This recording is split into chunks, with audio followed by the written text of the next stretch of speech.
2025-এর মহাশিবরাত্রি। প্রতি বছরের ন্যায় এবারও শিবরাত্রির আগের দিন সংযম করে উপোস পর্বের প্রস্তুতি নিয়েছিলাম। ছোটবেলা থেকেই এই দিনটায় গঙ্গা স্নান যেন মাস্ট, মানে করবই, করতে হবেই, এমন করে মহাদেবের মাথায় জল ঢেলে আশীর্বাদ চাওয়া। কিন্তু এবারের দিনটা অন্যরকম। মা বাবার শরীর ঠিক না থাকার জন্য গঙ্গা স্নান করতে যেতে পারবে না বলে সম্ভবই ছিল না। জ্বর গায়ে ভালো তো না লাগারই কথা। তবে এই জ্বর নিয়ে কিন্তু পরের দিন গিয়েছিল, মানে পরের দিন 27 তারিখ, সেই দিনও শিবরাত্রি। জ্বর গা নিয়েই গঙ্গা স্নান। হ্যাঁ, মহাদেব চাইলে কি নাই করতে পারে। হয়তো এইটাই মহাদেবের ইচ্ছা ছিল। মনে হবে মহাদেবের জন্য করবো, এবং করেছি। জর্গা নিয়েও মা সব গুছিয়ে রেখেছিল। দেখতেই পাচ্ছ তোমরা, কলা পাতার উপর সব গোছানো, সবই মা করেছে। আমি বাকিটা গুছিয়েছি, কলা বানিয়েছি, সেই ভিডিওটি তোমরা দেখতে পারবে।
এরপর আমি জল ঢালছি মহাদেবের মাথায়। তোমরা সকলে দেখতে পারবে মহাদেব তার পুজোটা কিভাবে আমাকে দিয়ে করিয়ে নেবে।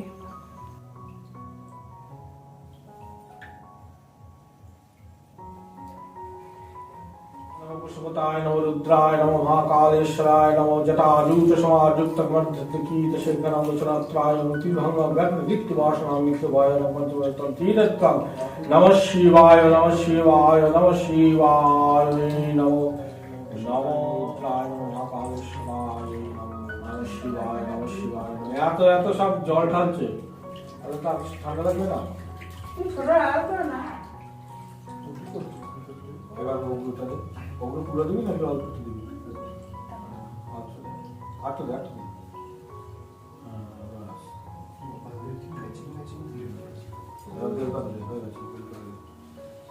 নমো শিবায় শান্তায় নেত্রায় তত্ত্বম